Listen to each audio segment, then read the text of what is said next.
Dawn in a Viking longhouse begins with a choice about heat. In the dark, before the first full light reaches the turf roof, someone wakes to the coals. The embers never truly sleep if the household plans ahead.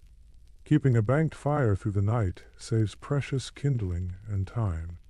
That detail tells us how closely the day's first minutes were tied to fuel efficiency and survival. Lighting the hearth is not just comfort. It is the switch that turns the building into a workshop. With fire, you have light for sorting fodder, warmth to ease stiff hands, and hot water to soften last night's porridge into something edible. In practice, the hearth controlled the pace of the first hour. Without it, everything slows, and cold fog breathes inside the walls. The longhouse itself explains much about Viking farming. Human sleeping spaces and animal stalls often shared a roof, separated by wood partitions and the slope of the hall. That arrangement looks crude at first glance, but it saved heat through the worst months. Animal bodies gave off warmth, and manure could be gathered easily. What mattered here was a building that fused production with shelter. People and livestock in close quarters changed routines. The animals are the alarm clock. Their noise and smell force a schedule that centers on feeding and milking before anything else. This helps explain why the day opens with the byre, not the field or the shore. Livestock were banks on four legs, turning grass into milk, meat, and manure. If you missed the window, production dropped. Morning chores start with fodder. Stored hay is rationed by weight or by practiced eye, because winter is a math problem. Haystacks represent months of survival, and every forkful has a cost. The important point is not just feeding animals, but measuring time through feed. You are balancing the future against hunger in the present. Watering animals is equal parts logistics and climate management. In frost, moving water means breaking ice, hauling buckets, and protecting wooden staves from cracking. In milder seasons, it means leading animals to a stream and not losing them in fog or sleet. That detail reveals an underlying system. Distance to water dictates labor, and a farm's design spreads work across the day to match it. Milking is technique and timing. Cows do not wait for speeches about honor. The routine has to be predictable, gentle, and fast. The yield depends on feed quality, the skill of the milker, and the calm of the stall. This is where young hands learn by watching, not by words. In other words, agricultural knowledge is muscle memory rehearsed daily. While one person milks, another cuts kindling and checks tools. Tool checks at dawn are preventive medicine. A split handle or loose iron head discovered in the morning prevents a wasted afternoon. Viking farming ran on iron edges. Knives, sickles, axes, and the dull iron that keeps a plow bolt in place. The quiet look at a blade's edge was a decision about whether the next task could happen at all. Iron was precious, and upkeep beat replacement. Sagas mention figures known for ironwork, like a farmer smith who set his smithy near the shore to use local ore and wind. Those details matter because they show farms as small industrial sites. Winter, when fieldwork slowed, often became smithing season.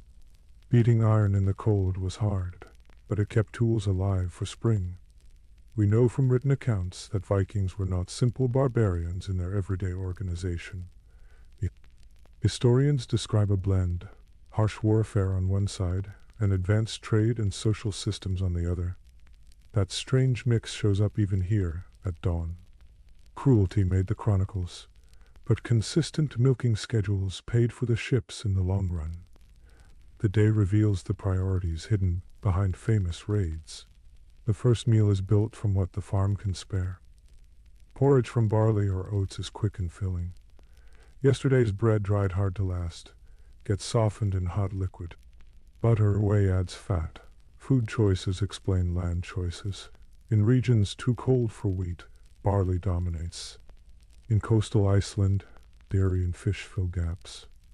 In more sheltered valleys, grain patches stretch the larder. Diet maps onto geography. The longhouse has to manage smoke, too. With no chimney in the modern sense, A central hearth leaks smoke up through a roof vent and along rafters. Smoke preserves hanging meat and dries damp clothes, but it stings eyes and blackens beams. What seems like a flaw is a feature. In a damp climate, that smoke kept mold at bay. A hovering haze is the price of preservation. A single day cannot ignore the seasons. Every action at dawn refers to a seasonal plan pinned to light levels and pasture growth. In spring, that plan compresses labor, birthing animals, mending fences, and sowing. In summer, haymaking steals the calendar. In autumn, slaughter and preservation reset the herd to what the barn can support. Winter is accounting. This helps explain why today's small decisions about fodder or tool care ripple months forward. The longhouse organizes people as tightly as it organizes animals. Authority flows through the household head, often the woman managing stores, labor, and hospitality while men rotate to sea or assembly. That division is not a strict rule everywhere, but it is a pattern repeated in sources. The person who controls the keys controls survival. That detail reveals a power that looks domestic, but acts strategic. The morning also listens to law. Most farms owe dues, rents, or labor to a chieftain or landowner. Early planning decides what to send and when. Cheese ripens on a clock tied to obligations. Wool shearing lines up with market days. Silver rarely comes from coin alone. It is value converted from labor. In practice, a farmer's calendar is a legal calendar in disguise. The sagas sometimes pause their violence to notice farmcraft. One tale praises a man who built a bridge with iron rings and bells that could be heard far off. Another notes a farmer-shepherd arrangement that even named the land. These details matter because they capture what the culture admired: ingenuity, iron skill, and steady care of animals. In other words, prestige could come from work, not just war. Iceland especially offers a clear view. Without kings nearby, farms there developed on more independent lines, and we get a better picture of Viking possibilities when households became the true base unit. That independence sharpened the day's stakes. Cooperation with neighbors replaced orders from a castle. If the hay failed, your legal case at the assembly might matter less than your ability to host, trade, or borrow. Returning to our dawn, waste is the enemy. The manure from the byre is not a mess. It is soil in waiting. Spreading it closes a loop that keeps fields alive. Ash from the hearth can harden soap or clean wool. Bones become tools. This worked because scarcity trains thrift into habit. The longhouse is an engine that turns scraps into margin. Animals push the clock again after breakfast. Young animals need checking. Tethers need moving so grazing does not strip the ground. Fences sag overnight and must be lifted to keep goats from teaching lessons about escape. In practice, maintenance avoids crisis. A morning spent preventing a break saves an afternoon spent chasing it. Tool checks lead to micro repairs. A haft is wedged tighter, a rivet peened flat, a blade honed. These actions are small, but they speak to iron's role. A broken axe head is more than an inconvenience. It is a failure point for woodcutting, house fuel, and fence posts. The farm's rhythm relies on metalwork almost as much as on weather. We should acknowledge the contradiction in plain sight. An aristocratic warrior culture prided itself on weapons and raiding. Yet its chief occupation was farming. How did that coexist? The answer sits in households like this. Prestige came from generosity and success at the assembly, both of which required resources. Farming produced those resources with a reliability that raiding never could. In short, the quiet turned into public power. The longhouse layout guides motion through space. Beds or benches line the walls, chests store textiles, and central posts carry the ridge. Storage sits high and dry. Animals take the lower, damper end. Moving fodder uphill in the hall saves gravity for manure going out. That detail reveals intentional design, not random habit. The building itself teaches the day's choreography. Clothing choices in the morning follow the job. Rough wool for byre work, better woven tunics for tasks that might involve visitors. Textile production is not a side note. Spinning and weaving run in parallel with chores. They explain why wool becomes trade. A farm that keeps sheep is not only keeping meat on hoof, it is minting cloth against winter and debt. Firewood piles are time stored in wood form. If the pile looks thin at dawn, the morning may shift. Someone will head to coppice or driftwood lines on the shore. The decision shows how flexible the schedule must be. The day is less a to-do list than negotiation with weather, supplies, and bodies. Children are part of the labor system. They learn by doing, with jobs scaled to strength: carrying kindling, stirring mash, walking animals, carting wool. This is not sentiment. It is training that secures the household's future. Teaching is the insurance policy when every hand may be needed in haying season. Meals are planned backwards from stores. A ladle of sour whey stretches a pot. Cheese curds are set for pressing later.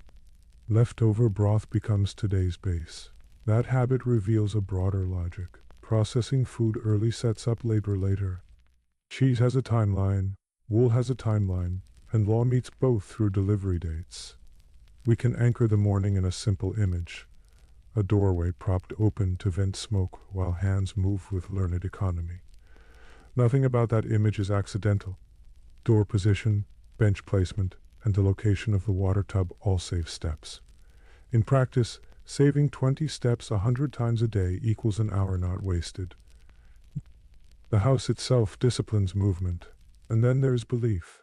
Even at dawn, a small gesture, a touch to a carved post, a glance at a token, folds faith into routine, toads faith into routine. Before Christianity spread, households often kept sacred spaces inside the hall. Later, a cross or a small church by the farm marked the new order. Either way, ritual and rote work. Actions felt tied to favor that had to be maintained. We can return to tools and see beliefs echo in craft. A well-balanced axe is not just sharper, it feels right in the hand and takes less effort to swing. Saga descriptions of weapons mention balance and inlays for a reason. The same eyes that judged a warrior's axe judged a farmer's. Metal had to answer to function and pride. That cultural preference elevated good tools across all labor. By mid-morning the day has a pulse. Animals fed, first milk done, tools in order, the hearth steady. The household now decides the main block of work before the midday meal. In haying season that means fields. In winter it may mean wool, leather repairs, or iron. The decision matrix becomes visible. Weather trumps plans, but the plan keeps choices coherent. The wider economy peers through these choices. If rents are due, a farm may favor dairy that travels better or wool spun for trade. If a local assembly draws near, proof of readiness, extra food for guests, well-kept paths, repaired bridges, becomes priority. One saga's delighted note about a bell-rung bridge is more than a flourish. It shows how infrastructure became reputation. Hospitality runs like a thread through the day. Keeping extra food and clean benches costs effort, but it pays in ties. Neighbors stop by with news, bargains, and help. A leader's household must model abundance, and even ordinary farms host strategically. From the outside, this can seem like generosity without accounting, but in practice, it is social investment priced in loaves and ale. Our dawn is not just a scene setter. It begins a system in which each task carries the next. Fire makes food. Food powers labor. Labor repairs tools. Tools open fields. Fields promise winter fodder. Fodder sustains animals. Animals give manure. Manure feeds fields. The loop closes only if the timing holds. What mattered here was tight linkage between routine and resilience. A raid could shake a coastline, but a failed hay harvest could starve a district. We remember the noise and forget the quiet map.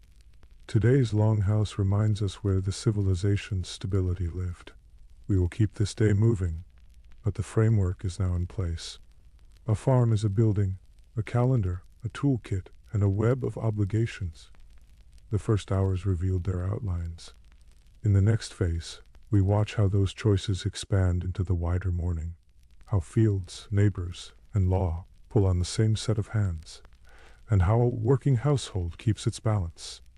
One final hinge from dawn deserves a closer look, the balance between self-sufficiency and exchange. A farm strives to meet its own needs, but purposely overproduces some things to trade for what it lacks. Salt and iron come to mind. Salted fish might leave. Iron nails might arrive. This helps explain why even inland farms model their day on coastal time. If ships can sail, markets open. If sea ice blocks them, plans shift. That pattern links to Iceland's clear example. With no king to collect every tax and no army parked nearby, Icelandic farms relied even more on assemblies and exchanged favors. The result was a strong household economy, where law and labor intertwined. Across the North Atlantic, similar logics played out with local flavor, but the shared mechanics, longhouses as production hubs, animals driving the clock, fuel guiding motion, held. We have opened the door at dawn and seen the system wake. What follows is the rest of the day, built on the same principles. Measure time through resources, link small chores to large calendars, and turn household strength into social capital. That is the world behind the raider myth. The farm is the operating system, and the day is its code. The first real decisions of the day begin in the byre, where animals and people share the same breath of morning. The byre was often inside the longhouse, or built tight against it, because warmth was a resource you did not waste. Combining bodies into one insulated space meant less fuel burned and fewer minutes spent crossing snow or wind. Feeding always came first because the stomach is a farm's loudest clock.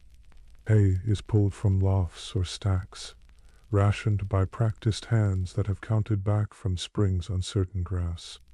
This rationing is risk management made ordinary, because every forkful now is one not available in March when storms can erase plans. Water follows feed, and it explains more of the design than you might expect. A well inside the house, or a short walk away, changes how many animals you can realistically keep through winter. Water moved by bucket is slow freight, so farmers minimize distance and sometimes broke ice by torchlight to keep digestion and milk flowing. Cattle anchor the morning because milk organized the household's calories in its trade. A cow's output is sensitive to stress and diet, so the quiet of the byre matters as much as the fodder. Calves are sometimes kept separate at night so the morning milking yields more for people. A small practice that scales into stored butter, cheese, and skyr for months. Milking itself is a practiced rhythm, not a romantic moment, and its purpose is preservation. Fresh milk spoils quickly, but butter and soft cheese can bridge gaps between markets or seasons. The important point is not just nutrition, but convertibility into storable value that can satisfy dues, gifts, and trade when ships or assemblies appear. Sheep and goats stand beside cattle in importance, but they ask slightly different questions. Goats browse where cows graze, turning scrub and leaf into milk that tolerates harsher pastures. Sheep transform grass into wool, and that wool, woven into wadmal cloth in parts of the North Atlantic, could serve as everyday currency and tax. That detail reveals why a shepherd's choices echo through the economy. Protecting ewes in spring protects next winter's cloth and milk, not only next week's meat. In practice, the shepherd's morning checks lambs, feels their bellies, and looks skyward at clouds that decide whether the flock travels far or hugs the home fields today. Pigs, where forests allowed, fit a different strategy. They turn kitchen scraps and forest mast into meat fast, but they compete with humans for grain if acorns fail. That trade-off is why pigs were abundant in wooded Scandinavia and rarer where woodlands were thin, a landscape rule more than a cultural preference. Horses stand in stalls with a dual status, both tool and symbol. They pull sledges and carry riders to neighbors, assemblies, and markets, but they also announce status at the doorway. Horses handle rough forage better than cattle, yet even their hardiness has limits. So winter rations balance hay, stored leaves, and whatever safe browse you can cut. Manure underfoot is not only a mess to be cleared, it is the future of the fields. Bedding mixed with dung becomes fertilizer, and every barrow pushed outside is spring growth in motion. That loop, feed in, muck out, grass renewed, explains why households turned summer labor into a literal winter storehouse under the roof. The buyer's proximity to people conserved heat, but it also concentrated work time. Tools for scraping floors, mangers at reachable height, and hay lofts just above your head shaved minutes off every pass. Minutes matter because daylight is a ration in winter. So design aimed to turn a long list of chores into a sequence you could actually finish. Season dictates not only how much you feed, but where animals spend their days. In a deep winter, stock stay in or near the byre, and tread the same paths to limited pasture, saving energy for warmth. As days lengthen and crusted snow softens, you push outward to hill edges and riverbanks, reclaiming space from cold with every meter.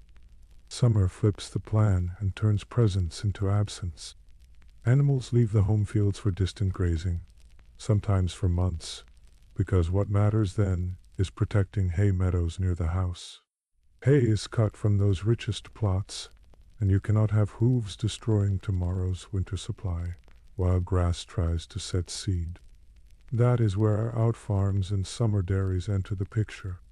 A saga describes a chieftain whose cattle summered on the heaths, and whose sheep managed winters in mountain valleys. He placed a caretaker, Gris, at a mountain farm to watch the flocks. This is more than color. Moving animals away preserved home meadows and extended the household's reach into different ecological zones.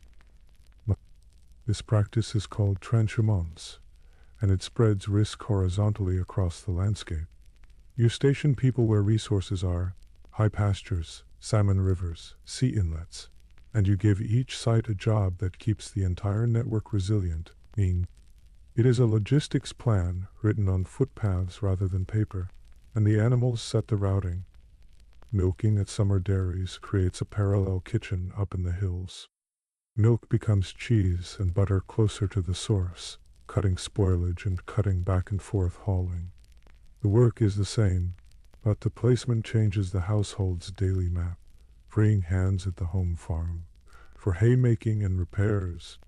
Back at the longhouse, the morning continues with mucking and turning bedding, and that labor has a schedule behind it. Clean bedding reduces disease and foot rot, which otherwise sabotage months of careful feeding. The waste is heaped to compost through the warm season, then spread when fields can finally take a cart. Breeding calendars sit underneath these routines, invisible but decisive. Cows and ewes are cycled so births land when pasture can support lactation and growth. Not in the teeth of blizzard months. You can hear the logic. Milk peaks after calving, so align that peak with grass, not hay, or pay the price all winter. Bulls and rams are separated when they must be, for safety and control. A single bull serves many cows, and his management prevents dangerous accidents in tight byres. Rams are introduced with intent because a tight lambing season simplifies guarding and milking, turning chaos into a plan you can staff. Fencing supports all of this, and it is not just about keeping animals in. Fences keep them out of hay meadows, barley plots and neighbors' claims, and they make labor predictable by shaping where animals can wander. Earth banks, stone rows, and brush fences are less about walls and more about daily time control. Watering points are mapped into morning and midday round. A trough near the door saves thousands of steps each month, but it must be kept clean to prevent sickness that steals a whole season's output. Where streams froze, people broke ice with iron blades, a small image that ties metallurgy to milk. Iron shows up in scythes, knives, and rivets that hold wagons together, and it shows up in the way people talk about winter work. Some sagas linger on smiths who labored at forges when fields slept, pouring winter hours into tools that would pay back in summer. That detail matters because a sharper scythe is not romance. It is 2 extra stacks of hay before rain, Haymaking itself explains why the morning's animal care is so exacting. In high summer, everyone who can lift a rake goes to the meadows because good weather never waits. Animals are pushed farther out, or up to summer pastures, so that the family can focus on cutting, turning, and stacking without watching hoofprints trample tomorrow's feed. Leaf fodder fills gaps when hay fails, and it comes from a quiet practice on field edges. Trees are pollarded, cut high so they regrow shoots that can be harvested without killing the trunk, and the leaves are dried for winter feed. This is slow insurance, recorded in landscapes more than texts, and it keeps animals alive through late storms. Straw sits lower on the menu, useful for bedding, and in a pinch, rough feed. You do not plan to feed straw, but you plan to have it, because bedding keeps animals warm and turns into fertilizer later. The circular use of straw shows the household's habit of treating every output as a future input somewhere else. Salt licks and mineral sources, where available, were not luxuries. Deficiencies show up as weak calves and poor wool, translating directly into lower butter churns and thinner cloth. Households learned local geology by consequence, not by book, and adjusted by moving animals to mineral-rich ground in summer. Children's work appears here as well, and it is not sentimental. Watching a gate, keeping lambs from straying, or noting which cow is slow to rise are small tasks that train attention. This helps explain why knowledge traveled in families, attached to bodies and routines rather than to written lists. Predators shaped vigilance in some regions, but the bigger predator was hunger running late in winter. The autumn cull balanced mouth count with hay count, turning animals into meat and fat when the balance sheet demanded it. That decision is not cruelty. It is the calculation that saves the breeding corps through March. Preservation work connects morning milking to future security. Butter is worked and salted, and cheese is pressed and dried on boards where smoke and cool air preserve it. The economic effect is quiet but enormous. Preserved dairy can move across space and time, smoothing out the unequal geography of the North. Herding skills show in how animals are moved, not just where. Paths are worn to save hooves and human energy, and pastures are rested to keep grass vigorous through the season. This rotation is pasture banking, compounding growth by giving land time to recover instead of squeezing it empty. In rainy summers, hay suffers, and the morning routine tightens again.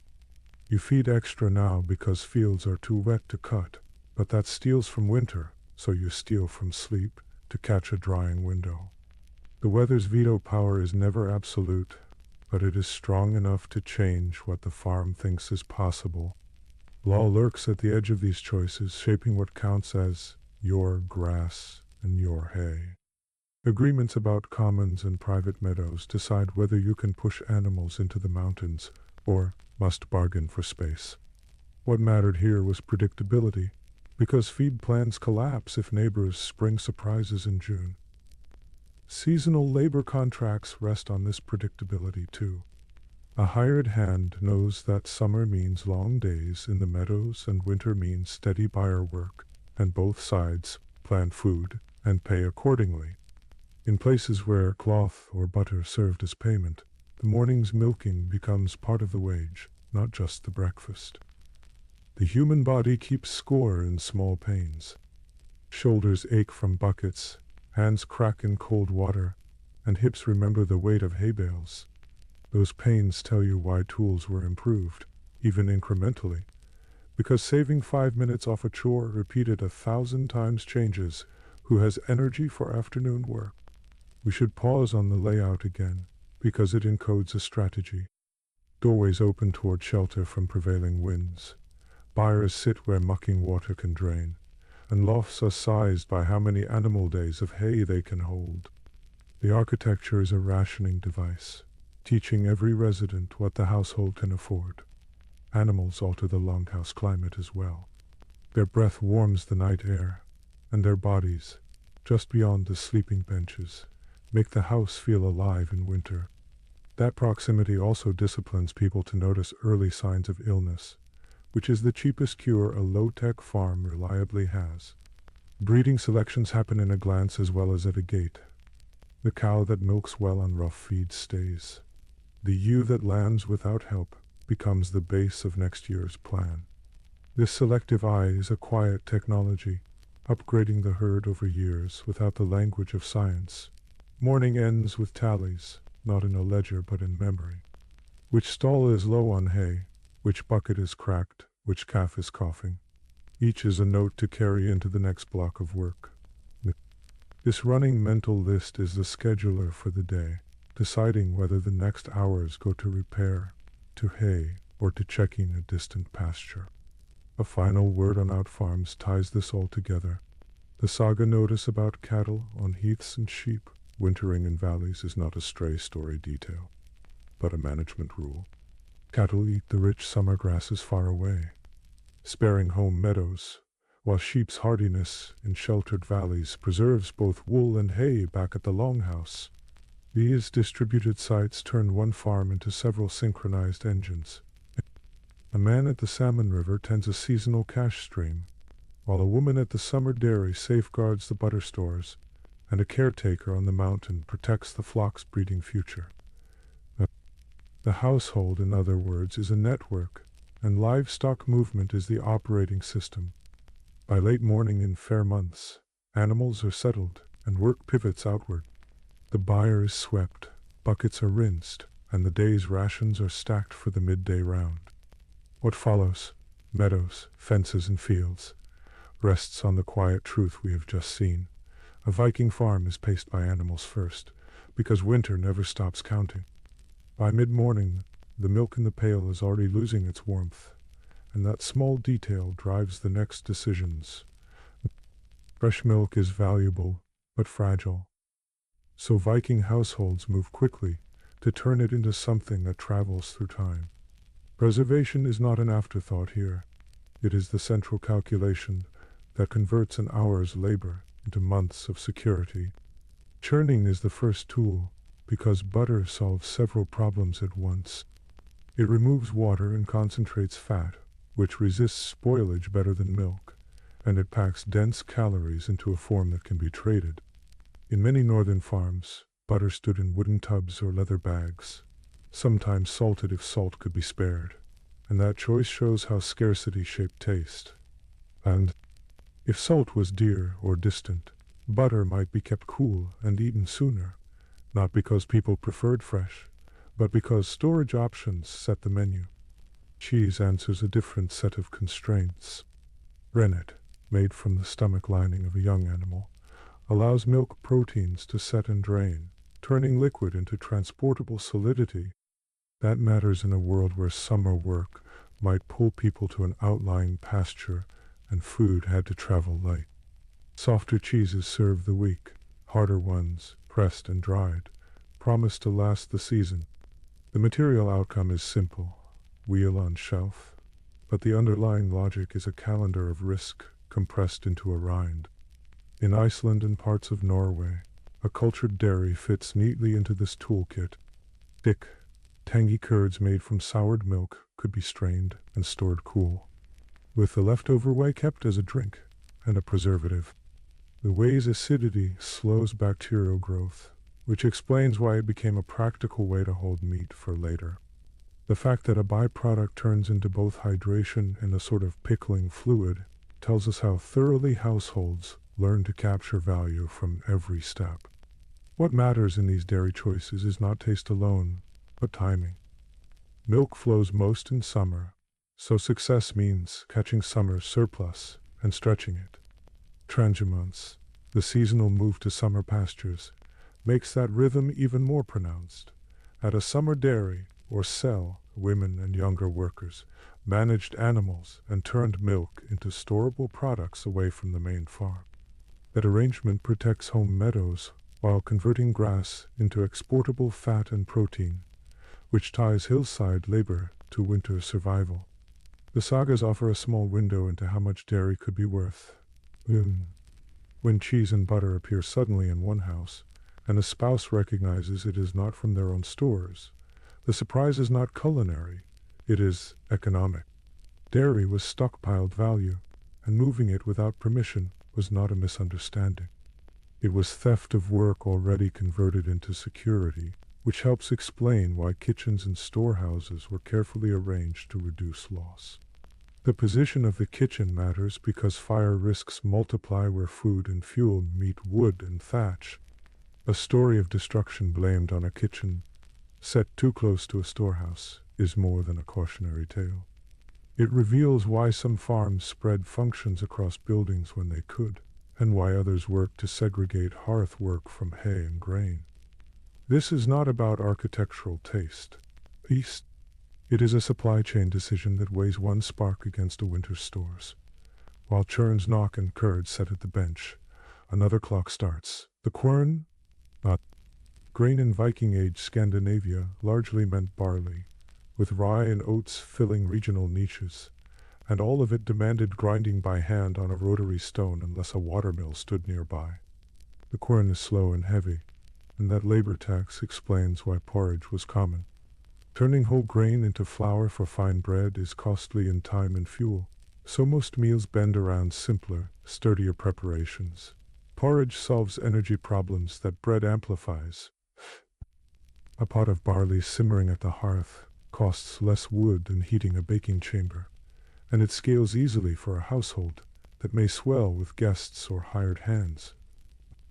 In practice, that is why morning or midday food often looks like a ladle and not a loaf. The quern's rumble sets the effort, and the hearth's appetite for fuel sets the feasibility. When bread appears, it carries signals. Thin flatbreads baked on stones or iron griddles fit a fuel-efficient strategy because they cook fast and do not demand an oven's steady blaze. Thick loaves, especially of rye where it was available, needed more controlled heat and often meant a community or specialized oven. That difference tells us that bread could be a mark of proximity to resources, tools, or neighbors. Part meal, part map of who had access to what. Fuel is the quiet author of the menu. In timbered regions, a wood-fired oven can be fed. On windswept coasts or treeless islands, peat, brushwood, and driftwood set sharp limits. Peat burns long but dull, better for slow simmering than for a burst of high heat, which is why soups, stews, and porridges dominate where forests are thin. Those choices were not simply tradition. They were adaptations to landscapes that determined how hot you could afford to cook. Even the scheduling of meals matches the farm's energy curve. Sources describe a first solid meal in the morning, then work through the day with perhaps a morsel at midday, followed by the evening supper. That pattern makes sense when grinding, milking, and fire management all need concentration early, and when daylight must be spent on fields or fishing. Eating big twice anchors labor on both sides of the daylight, with the hearth as the hinge. Meanwhile, preserved protein moves from plant to process. Meat from early summer slaughter, or fish caught in season, has to be stabilized the same day, because every hour of delay risks loss. Hanging strips in the roof smoke dries the surface and lays down protective chemicals from the fire's fumes, and the same smoke that warms people and blackens beams is performing quiet work on food. This dual use is not poetic.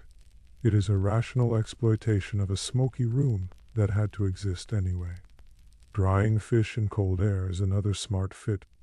In the far north, cod and related fish become stockfish when cold wind and time pull water from the flesh until it rings almost like wood. No salt required, which matters enormously if your access to salt is limited or expensive. The product travels and stores for months, even years, and that property made northern fisheries part of long-distance trade networks in the Viking Age. Smoking and drying meat follow similar logics, but here salt becomes a strategic variable.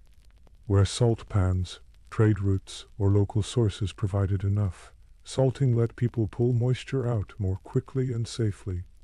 Where salt was scarce, households leaned harder on smoke, wind, and acidity. In Iceland in particular, Sour whey offered an acid bath that kept meat from rotting, a practical invention born of dairy rhythms rather than a search for new flavors. The absence of abundant salt also explains why certain fermented products belong in this landscape. Controlled fermentation converts unstable ingredients into stable stores by letting friendly microbes outcompete harmful ones, and it usually works best with predictable temperatures and containers. The longhouse supplied both, especially in the thick of summer, when daily heat could be managed with vents, and the sheer mass of the building maintained steady conditions. The result is not gourmet eccentricity, it is insulation against hunger. Brewing sits exactly at that intersection of preservation and daily need. Small ale, low in alcohol and rich in dissolved grain sugars, makes water safer by boiling it during the mash, and adds easy calories for workers. It also turns malted barley into a drink that can be ladled quickly during the brief pauses a hard day allows. How? In a system where daylight is rationed, such time savings matter as much as taste. Malting itself is an agricultural technology, hiding in plain sight. Grain is soaked to sprout, which unlocks enzymes that convert starch to sugar, then dried to stop the growth. Drying requires gentle heat and airflow, which can be challenging in damp climates and fuel-poor places. That makes good malt a small triumph of household engineering, and it explains why brew days cluster when weather, work, and fuel happen to align. Yeast management in this era was not laboratory work, but it was not guesswork either. Households reused barm, the foam from previous fermentations, as a living starter, and that practice stabilized flavors and fermentation times. It also connects brewing to baking when available, because the same barm lifts loaves. This link between ale and bread shows how one craft's byproduct becomes another's enabling tool, which is the core logic of a self-sufficient farm. Brewing also underwrites social life and obligation. Stronger ale is a requirement for weddings, funerals, and seasonal feasts, and hosts are judged by the quality and generosity of their drink. That pressure turns barley into reputation and invites, and it explains why some households allocate grain not only to calories, but to status. In other words, the brew is both food and social capital, and the ledger is kept as carefully as the recipe. All of this kitchen work fits into a division of labor noted by medieval observers and saga writers. While men cut hay, mended tools, or fished, women led food preparation, textile work, and storage, which gave them direct control over the household's resilience. That arrangement is not just cultural convention.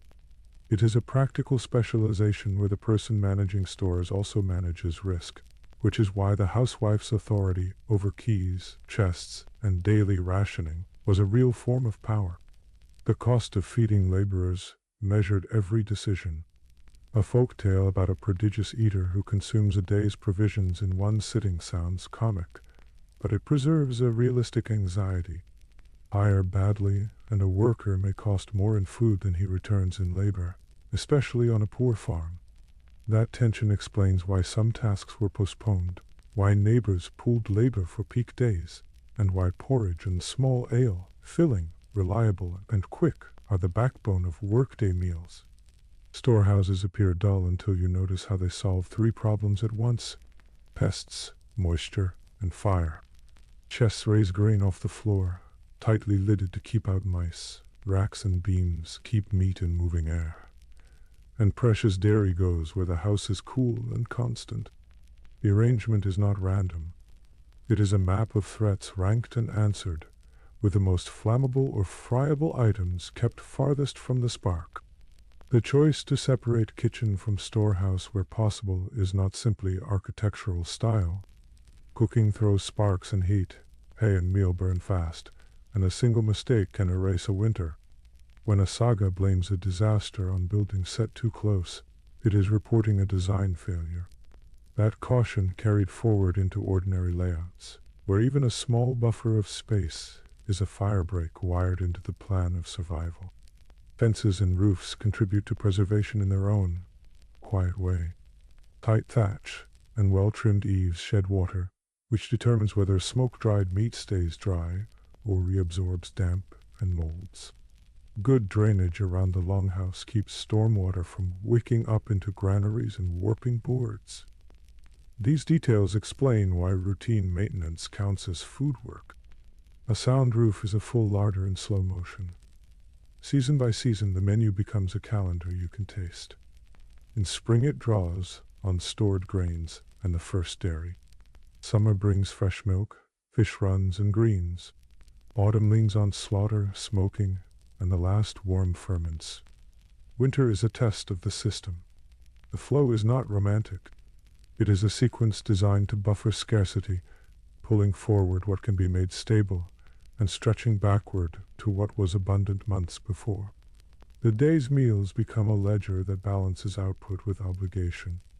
In many places, rents, dues, or fines could be paid in butter or tallow, which reveals why churning and rendering are not only recipes, they are accounting lines.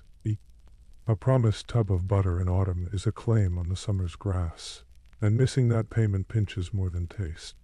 It destabilizes a household standing among neighbors and at assemblies. Trade stands behind household menus more than we might first see. If your farm sits near a good fishing ground, dried fish might be your main export, and you will import what you lack, whether that is salt, iron, or fine grain. If you are inland with good barley, malt and ale might travel out as hospitality rather than market goods, binding alliances that matter in law and conflict. In both cases, the kitchen is the farm's outward face as much as its inward engine. Even garbage runs lean in this world, because waste is lost insurance.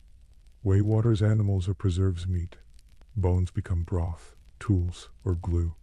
Ashes sweeten fields in small doses or scrub pots. The habit is not quaint frugality. It is a defensive posture in a climate where a bad month of wind, sickness, or fish failure can turn margin into deficit. Time discipline is the hidden ingredient that holds it together. Churn too soon and you waste butterfat. Leave curds too long and they sour beyond use. Mistime a brew and you lose a barrel's worth of grain in a stalled fermentation. The steadiness that neighbors admired in a well-run farm comes from this quiet choreography. Work began early not just because daylight was short, but because processes stacked and overlapped with few second chances. By midday, the house has transformed the morning's raw flow into shelves of later certainty. Tubs sealed, racks hung, loaves cooled, ale pitched to go on its own. Yet the pressure does not ease. Pot simmers that will thicken tonight's porridge. Cornstones wait for another turn. And someone steps out to feel the wind and judge if smoke will draw cleanly for the afternoon's drying. What seems like routine is actually responsive management to shifting weather and opportunity. Even animals absent from the immediate scene are still connected to it.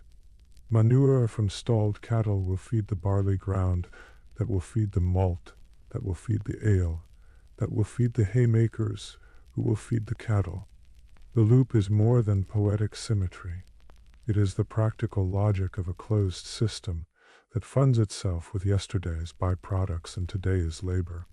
If there is a contradiction in this picture, it sits in how quiet the power is.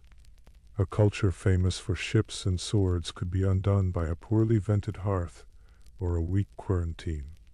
Yet that is the point. Big acts depended on small competences, and the more a household mastered turning milk and grain into time, the freer it was to send a son to sea or host a costly feast without fear. The day's second half will pull people back to fields, fences, and neighbors, but the house keeps working. Ferments continue in the dark. Smoke keeps laying down its invisible armor on meat, and a clean stack of flatbreads cools for the evening, each one an edible record of fuel saved, stone warmed, and time found between other jobs. What looks like food is really strategy, portioned and cooled on a board. All this talk of ordinary meals points at a simple truth about power in early medieval Scandinavia and the North Atlantic. Authority rested on those who could regularly transform perishable things into predictable ones. That is why first meals happened like clockwork, why the next regular meal clustered at day's end, and why women managing keys and kettles sat at the center of household stability. The system is as much schedule as recipe. When travelers arrived, the menu doubled as a message. A bowl of fresh summer butter meant cows had calved and the meadows were sound. Dried fish hanging from a beam meant the coast was organized and the season was on schedule. Good ale in the horn meant barley grew and people had time to malt grain. Hospitality was evidence, and people learned to read it quickly. The food on offer told you whether the house was afloat or only treading water. In practice, then, from hearth to storehouse is not a sentimental path. It is a conveyor that takes fragile abundance and turns it into postponed eating, redistributed energy, and social credit. Each tub, rack, barrel, and chest is a place where time is held, and each hour saved at the quern or the vat is an hour that can be spent on fences, law cases, or sales. That detail reveals how every bite in this world was already part plan and part payoff. As afternoon shadows stretch, the kitchen work folds into the wider labor of the farm, but its momentum continues to shape what is possible. The evening meal will lean on what the morning made secure, and tomorrow's work has already begun in sealed tubs and quietly bubbling crocks. The household has turned today's pasture and grain bin into winter's meal, and it has done so with a set of tools tuned to scarcity, season, and risk. The important point is not that these foods are rustic or ancient, it is that they are rational solutions to a thin margin. Butter, cheese, porridge, dried fish, and small ale are not romantic. They are optimized answers to fuel limits, grinding costs, fire danger, and the social mathematics of feeding a workforce while meeting obligations beyond the door. In other words, the Viking farm's kitchen is less a place and more a system.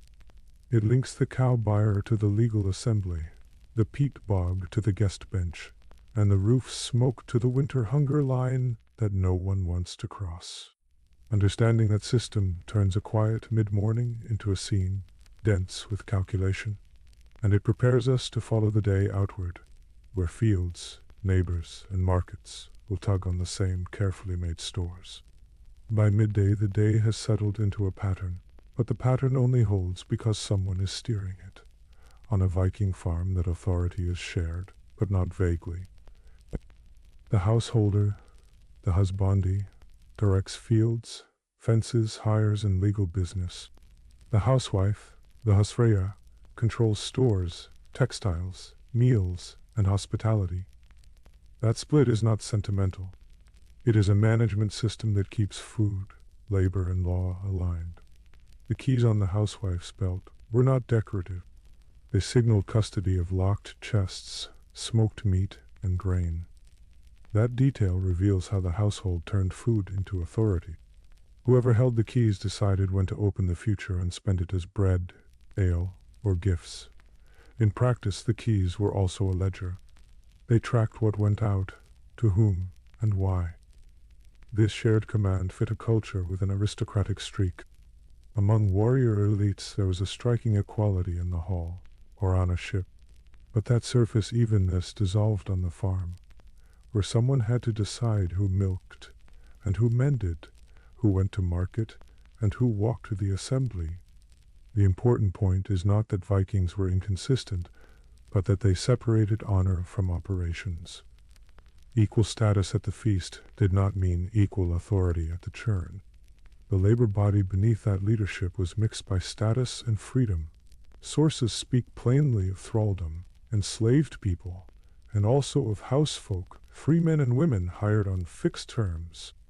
This was not redundancy, it was risk control. Enslaved workers gave an owner predictable labor through winter. Hired hands could be scaled up for haymaking, fencing repairs, or a late fish run without long-term commitment. Daily jobs cut across that status line because skill mattered. A careful hand handled cheese making, a strong back pulled peat. Children carded wool, watched sheep near the home field, and gathered dung when the snow broke. That division was not just tradition. It mapped the farm's bottlenecks. Whoever could reduce a bottleneck, stopping milk from spoiling, getting hay dry before rain, earned trust and better meals. The housewife's domain, textiles, stores, and hospitality, sat at the economic core. On many northern farms, wadmal, a standard wool cloth, functioned as currency. That helps explain the loom's central place in the main room. A day on the warp-weighted loom could be a day making money, dues, or gifts. The timing of weaving and dyeing was not only aesthetic, it was an answer to law and to winter. Food management, too, was legal management. Butter measured by the barrel could settle fines. A smoked hindquarter, offered at the right moment, sealed neighbor labor.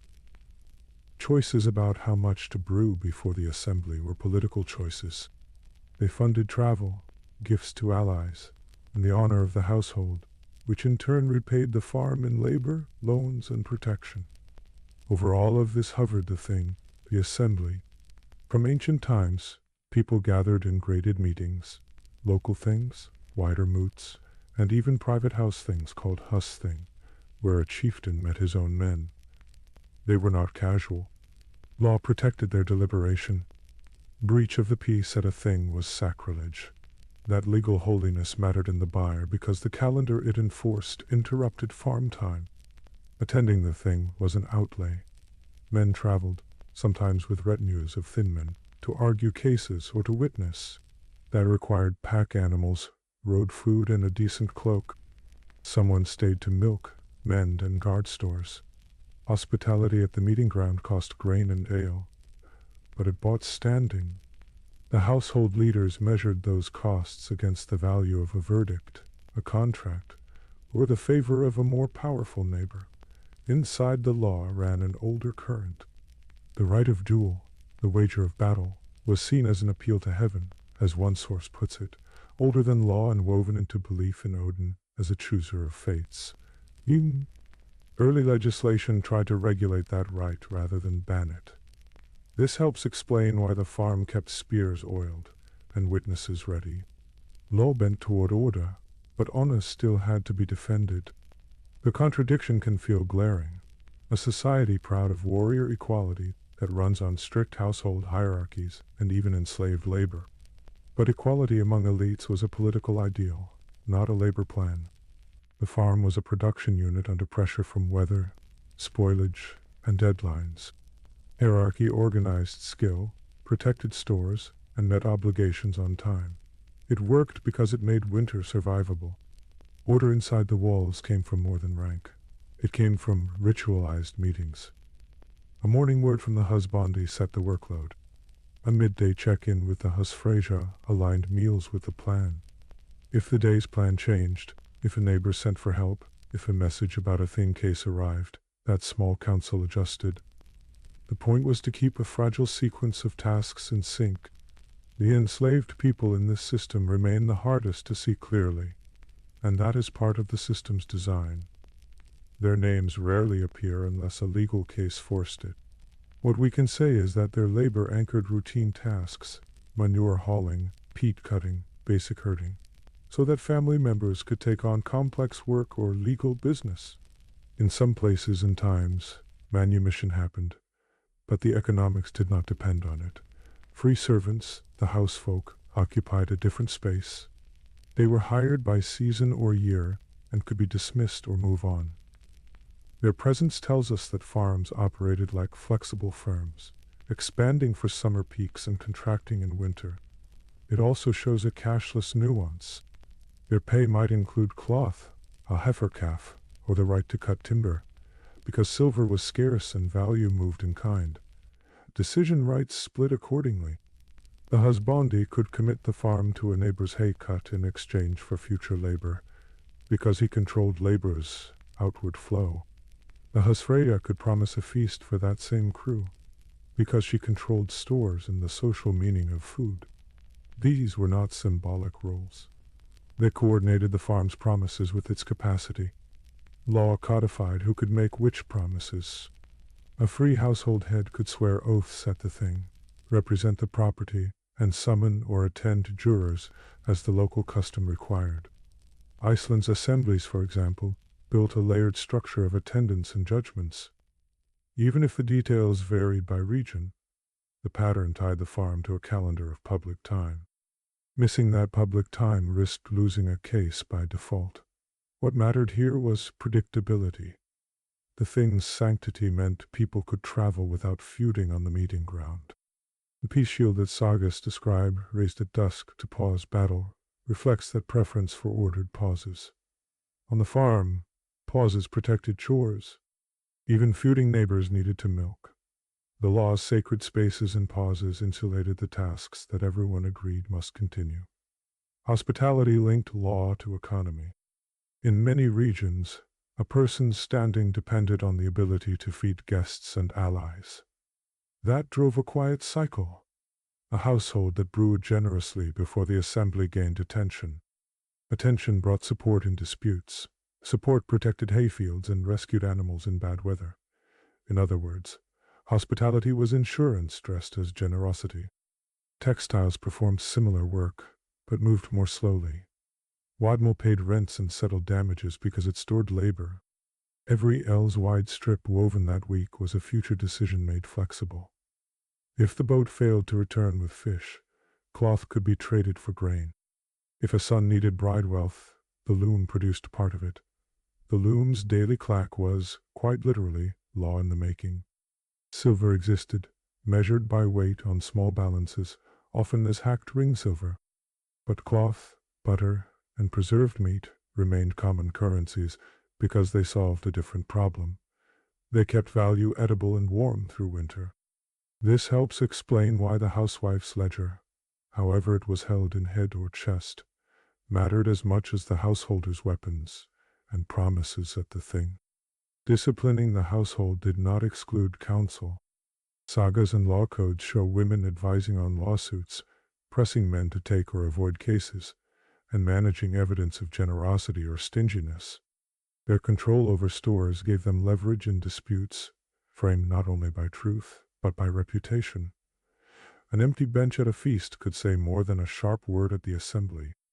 The choice to escalate a quarrel into a duel or to settle at law was a household calculation. The ritual right to fight existed, and belief honored it. But the penalties for killing could drain a farm for years.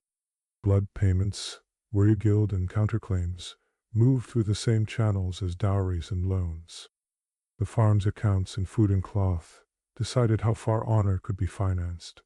Local custom tuned all of this. On a fjord farm under a lord's shadow, dues and services might be heavier. On an Icelandic freehold, a chieftain's influence ran through followers, not direct rent, and assemblies were central roads to power.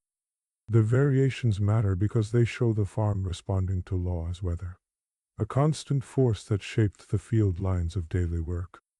Because of that, the midday plan always watched the horizon for letters and messengers. A summons meant gathering witnesses, perhaps hosting them until the hearing, and adjusting hay crews so someone could travel. That is why spare capacity in the household was not waste. It was legal readiness. A fuller larder and a rested horse turned a summons from crisis into business. Meanwhile, the enslaved and the hired kept the wheels turning. They watered animals so the elders could memorize testimony. They fetched peat so the housewife could brew the night before a journey. Their hands turned a household's legal face outward while its chores continued. That division of labor made a public life possible, without neglecting the herd. Neighbors understood the same math. Labor-sharing agreements, often sealed over food, tied fields to assemblies. If a man had supported your witness last summer, his hay would not rot for lack of hands. If his son fetched you a juror from the next valley, your wife might send cloth for his new child. These were not soft favors. They were the circulatory system of a low-silver economy. Even the smallest chores acknowledged rank without wasting skill.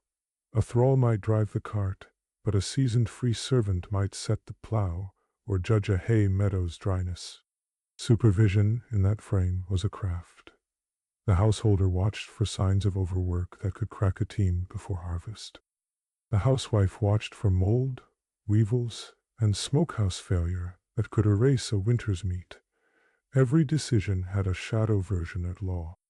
A gift could become a loan if the relationship soured. A fence moved overnight could be a boundary dispute by noon. That is why people practiced what we might call legal literacy in daily life. They kept neighbors close when cutting turf.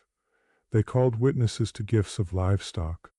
They staged hospitality visibly, because the public memory was a court. That public memory needed places, and the assembly grounds provided them. The sanctity of the thing was not pious doctrine out of context. It was a protection for the fragile trust that let strangers trade cloth for iron or butter for news. A breach of that peace was not just a brawl. It was an attack on the region's ability to plan its haymaking and settle its debts. At home, a private thing could mirror the public one in miniature. The household gathered to allocate the next week's work, listen to the householder's report from the assembly, and hear what the housewife had promised in food and gifts. These councils trained people in the habit of consent, or at least in the habit of airing objections before the scythe season made time scarce. None of this erased the violence in the sagas. Men still raised peace shields to pause battles and returned at dawn to fight again. But even that ritual of pause shows a society threading conflict through predictable gates. It aimed to keep fighting and farming from tripping each other to death. The pause, the thing, and the household council formed a chain of containment. We can see, in other words, how a day in a Viking farm was also a rehearsal for a court case. It trained people to keep accounts, to match resources to promises, and to pace honor so it could be paid for. The hierarchy of tasks was not small tyranny for its own sake. It was a production logic that made a family's legal personhood credible in public.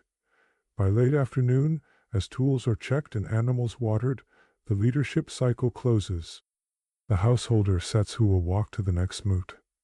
The housewife counts what will travel with them, and what must be saved for a guest arriving from a day's ride away. The farm looks quiet, but in those small choices, law, status, and economy are being braided tight for the night and the next season. By early afternoon, the longhouse looks outward. Turf walls ring the home field, the neat tun that holds grass in order, and they point the eye toward the track leaving the farm. Those turf walls are more than fences. They keep grazing mouths off hay, bank wind, and mark where private labor turns into shared road. Beyond them lies the economy the family cannot see from the hearth.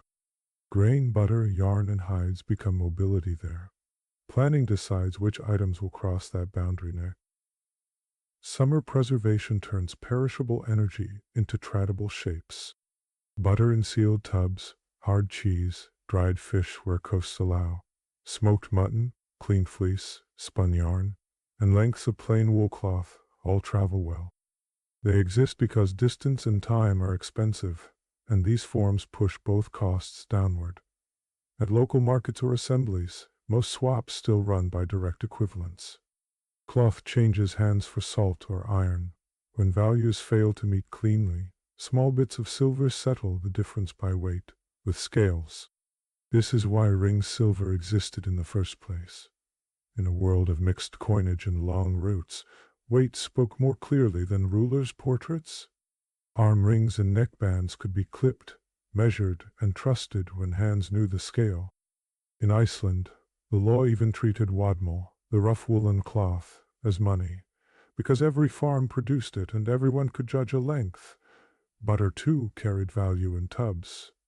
Legal prices tied cloth and silver together, shaping what households aimed to produce. Not all exchanges looked like trade. Dues and gifts ran on the same goods, but moved through obligation rather than outright bargaining. A modest farm sent cloth or butter to a leader who kept peace, hosted feasts, and argued cases at the assembly. In return, the household held a claim on protection, pasture access, and winter help when disease or storm pressed too hard. Hospitality sat inside this system as credit and proof. What mattered here was reputation measured in edible and wearable promises, daily. Seasonal travel made those invisible ledgers visible. After sowing and lambing, a householder might pack a pony with goods and take a small crew toward the assembly or market. The housewife counted jars and keys, then kept the work at home aligned with what left. This split was not ceremonial. It was process control. Fields needed watching, but law and trade windows opened only a few weeks a year when roads firmed and seas turned bearable. Planning squeezed value from that short summer corridor tightly. Here the boat became a wheeled cart without wheels. A farm that owned a share in a small coastal craft gained access to salt, fish, and markets, 2 days farther than hooves allowed. Trips stacked purposes. Crew sold cloth, bought iron and quernstones, then lined nets at dusk on a good shoal. This helps explain why so much Viking movement looks like war from a distance. The same hull that hauled cargo could haul armed cousins if politics, famine, or opportunity forced the choice. At the markets themselves, the farm met the world's edges. As traders showed glass beads, coarse rope from the north, soapstone pots that resisted burning, and bars of worked iron long enough to reforge into tools. A rural household did not produce salt, tar of the right quality for seams, or steel without a bloomery. That is why surplus mattered beyond winter comfort. Exchange turned cows and cloth into inputs that kept the farm reliable. In practice, buying a pot freed fuel and labor for months. Barter handled most bulk. Cloth for salt, hides for iron, butter for meal, each side counting measures they knew to the palm. But markets also lived by metal.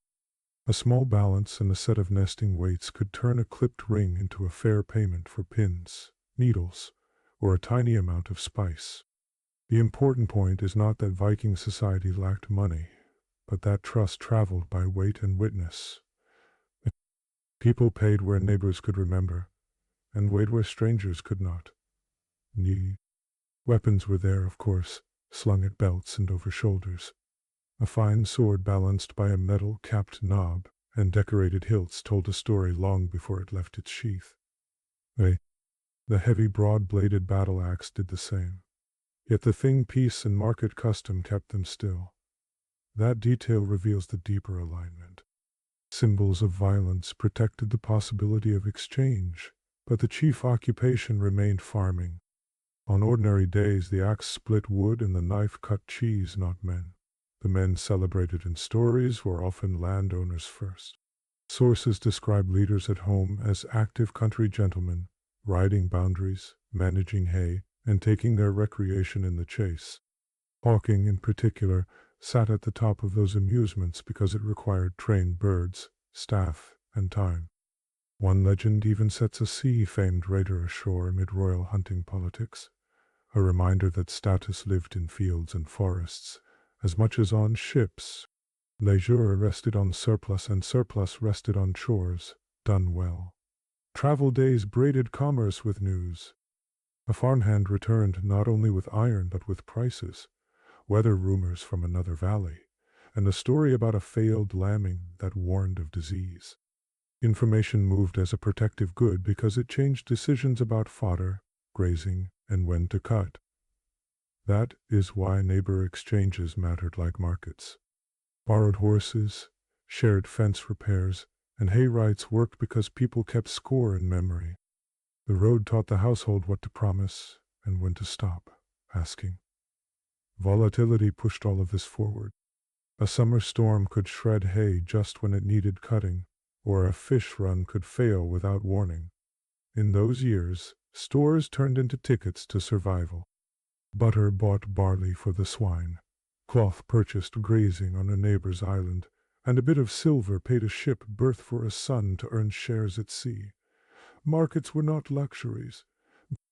They were safety valves that converted social capital and savings into calories when nature wobbled too hard. By midsummer, some households faced the sea by choice, not crisis, not crisis. A kinsman might sign on to a merchant's crew for a season, taking textile parcels to a town and returning with coin, weights, and goods ordered in spring. Pay often came as a share after expenses, so family risk was spread across several ventures. At home, the calendar flexed. Women intensified cloth work when men left, and neighbors folded tasks together to cover heydays. The farm did not pause. It became more networked instead. Stories loved endless fights and deathless weapons that rose again every dawn. Real households loved predictable weights and fences that kept hay safe. The contrast is useful. The contrast is useful. Sagas taught ideals of courage and memory, while markets and assemblies taught how to reckon, to yield, and to keep time. That balance explains a familiar contradiction. An aristocratic warrior culture ran on farms, and many warriors spent most days as practical stewards. Axes shone at feasts, but hay knives and scythes kept those feasts possible at all. As the sun leaned toward evening, the track beyond the ton brought visitors back. A trader from upriver, a cousin with a lawsuit to prepare, a sailor looking for a place to sleep under a roof until the wind changed. The household stores opened again, this time as welcome rather than cargo. Hospitality carried legal teeth and sacred memory, so each bowl of porridge bought more than thanks. It renewed claims that might be needed in winter, and set the table for belief and practice. Evening approaches on a Norse farm as light flattens across the yard, and the work turns inward. This is when tasks that do not shout still decide next season's outcome. The important point is that evening hours convert leftovers of time into capital, one stitch and one edge at a time. Around the door, tools come back in. Blades are wiped, oiled, and examined for nicks. Sharpening in the evening is not a ritual of neatness. It is insurance. A whetstone restores an edge before moisture, or forgetfulness can make a small flaw into a broken tool. Repair piles grow beside the hearth. Nets are checked for weak cords and reknotted by feel. Rope is twisted, new fibers spliced into old lengths that still have work left in them. This helps explain why permanent scarcity did not define these households. Planned reuse stretched resources across seasons. Near the wall, the warp-weighted loom stands like part of the house frame. Spindles whir through practiced fingers, turning wool into yarn as naturally as breathing. Spinning in the evening adds value that no pasture alone can create. It translates fodder and flock into a medium of exchange. Wadmal, the rough woolen cloth of the North Atlantic, underwrote that translation. In Iceland especially, law codes later defined widths and weave counts so that cloth could serve as money. That detail reveals how a household's textile pace set its liquidity. A rhythm at the loom literally produced a budget. Textiles gave women command over a ledger you could measure in ells. The housewife's keys were not just for storerooms. They were tokens of control over the farm's movable wealth. In practice, evening yarn turned into winter cloth made tax, bride gift, and market payment possible.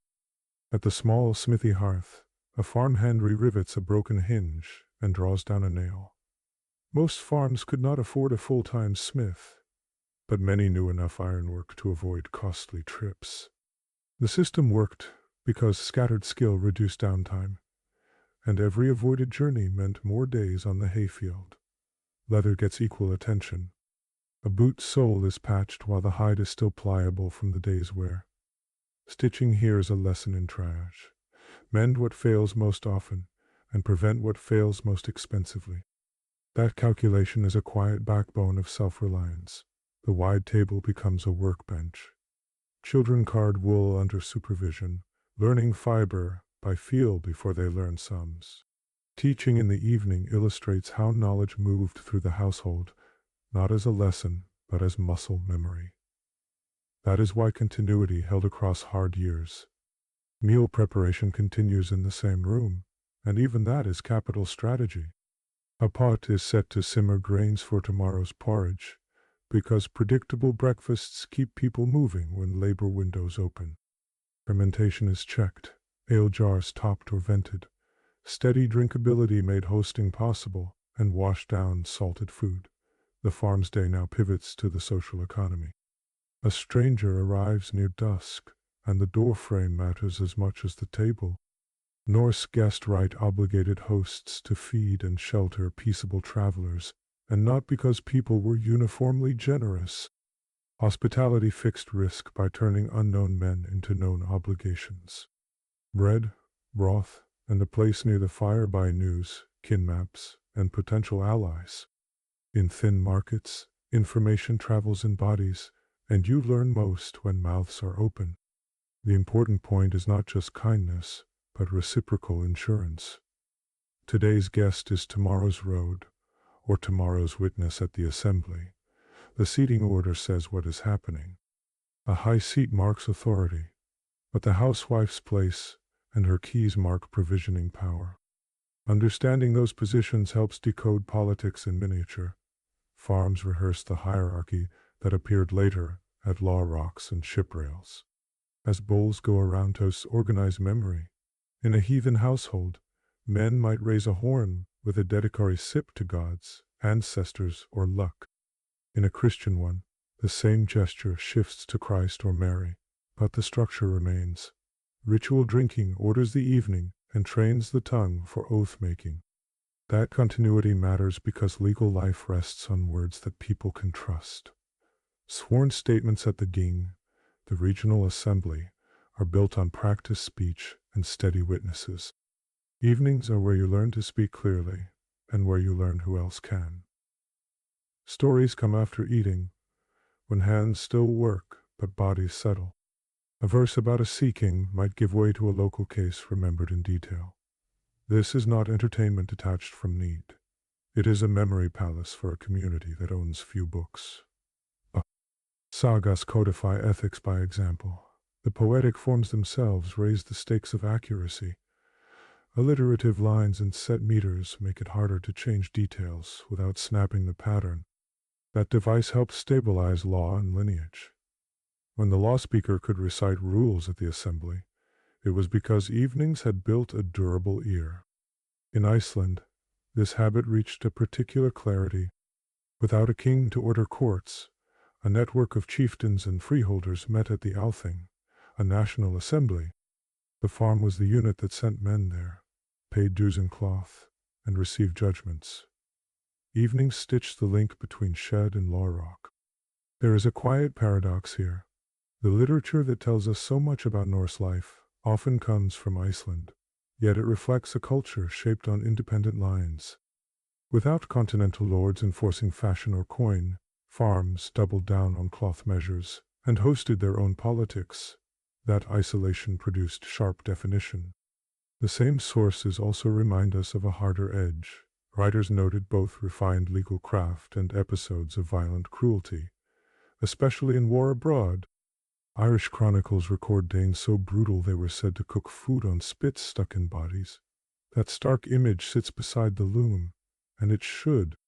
What mattered here was not to excuse one with the other, but to understand cohabitation. A world could be exacting in trade and savage in battle, because the organizing unit was the adaptive farm. Households handled contradiction the way they handled weather, by integrating it into routine. Faith, too, was integrated through practice, more than doctrine. A clay lamp placed near the household posts might earlier be a nod to land spirits, later a sign of the cross cut into wood. Conversion, when it came around the year 1000 in Iceland, changed rites, but it also reused evening's frame. Under Christian law in Iceland, the assembly banned public pagan sacrifices and set new norms. No exposing infants, no eating horseflesh, and church dues to be paid. That altered ethics and budgets. It pulled some surplus away from feasting and toward a parish, yet the work to create that surplus still began at the carding comb. Sunday travel to church when possible introduced an additional weekly rhythm. In summer, families could combine worship with exchange, visiting neighbors, and renewing deals. In winter, storms often overruled doctrine. The farm stayed the temple by necessity. In practice, belief adapted to the weather and the road. Evening prayers folded into the same interval once held by toasts. A child learning the Pater Noster uses the same seat where an uncle once recited a settlement clause. That detail shows how structural habits persist while surface faiths trade places. It is the farm's way of updating itself without losing alignment. The church also altered writing. Latin letters gradually joined runes, and by the 12th and 13th centuries, Icelandic farms hosted learned men who wrote in their own tongue. Reykholt, a farm in the west, became a seat of law and letters. That a working stead could host a writer of histories is the point. Text and tool remained close. A man who wrote about kings also managed hayfields, timber rights, and hospitality accounts. This helps explain why the sagas remained so practical. They were composed in houses that measured winter and fodder, not courtly calories. The voice of the farm is in their cadence. Meanwhile, hospitality kept binding the whole together. A well-kept guest room and an ample salted barrel meant the household could host feasts without starving next year's seed. Feasts were not waste. They were deposits in a bank of human obligation. They made private surplus convertible into public standing. On some nights, the scale widened. Seasonal blot feast before conversion, or Saints' Day meals after it brought neighboring farms to one table. Such events synchronized calendars and gave people shared memory. When disputes later flared, a dozen witnesses remembered who pledged what and who kept quiet. Even banal evening chores had legal shadows. Counting guests mattered because the law tracked household size for certain dues and responsibilities. Recording a gift in memory mattered because a claim might be challenged years later. The domestic list was also a legal ledger. Iceland's independence sharpened these edges. Without royal coinage, farms depended on cloth quality, and silver weighed to agreed standards. The assemblies set those standards, and women on looms met them or lost out. In other words, the moral of the market lived by the lamp at home. Repair never fully ended. Before banked coals are covered, someone checks roof ropes and windward pegs. A loose lash tonight could be a collapsed turf tomorrow under a sudden gale. That is the logic of evening. Prevent long stories of disaster by telling short ones with cord and knot. Animals call for one last look. Pens are checked, lambs counted, and the buyer's heat balanced against fresh air. Livestock are capital on legs, and every night without a fox or a fever is interest earned. This steady vigilance is how you pay for boats you have not built yet. Back inside, a final talk sets tomorrow's plan. Who goes to the neighbor about a boundary? Who carries cloth to the trader passing through? The evening council is a household version of the assembly, and it makes the morning automatic. Strategy, not just stamina, grows crops. The keys hang again on their peg, a sign that stores are closed and watched. That gesture, repeated daily, explains more than any list. Authority here is the right to allocate scarcity to the future. A farm that protects seed now can promise oaths later without fear. As the fire lowers, the day's small economies are complete. Edges are sharp, yarn is wound, plans are set, and bellies are warm. The visible quiet hides complex accounting. Resources, reputation, obligations, and belief all carried forward to tomorrow in working order. Step back now, and the shape resolves. Morning belonged to animals and fields.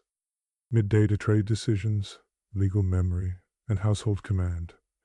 Evening reclaimed scraps and gathered people. The result is not a romantic picture, but a functioning system that could fund ships and keep children alive. This helps explain a final contradiction often missed. A society celebrated for daring raids was sustained by meticulous care in places like this. Violence abroad and refinement at home were not opposites. They were parallel outputs of the same operating system, one that turned labor into optionality. Optionality mattered in a north where weather could erase plans. A farm that used evenings well could survive a lost boat, a late spring, or a summons to court. It could attend the thing with gifts ready and witnesses primed, or it could pivot to a building season when storms closed fjords. And when faith changed, this system absorbed it. Candles replaced libation bowls, church dues replaced some feast debts, and graveyards drew families weekly. But the pulse of evenings, work, host, remember, teach, kept time. That continuity is what let an island without a king mount a legal culture and read abroad. Centuries later, the writers who recorded that culture worked in rooms like this, with drafts under the door and hay behind the wall. Their pages preserve not just stories, but a method, make meaning in the evening, when hands are free, but minds are clear. That is how a civilization double-checks itself. So when we talk about Viking power, we should hear this room. Hear the whetstone over speech, the whir of a spindle under a guest's news, the measured toast that sets tomorrow's oath. Those sounds built a world more stable than a single summer's voyage. The night closes at last. Coals are banked, doors barred, and the path to the byre runs dark. In the hush you can name the day's returns. Milk, cloth, sharpened steel, settled words, and a bed without fear. Against that ledger, myths of constant battle feel thin. One last thought holds as sleep comes. A Viking farm was not background. It was the operating system. Understand this evening, its repairs, its hospitality, its stories and prayers, and the noisier parts of the age fall into place. The civilization that seemed chaotic becomes legible, one household at a time.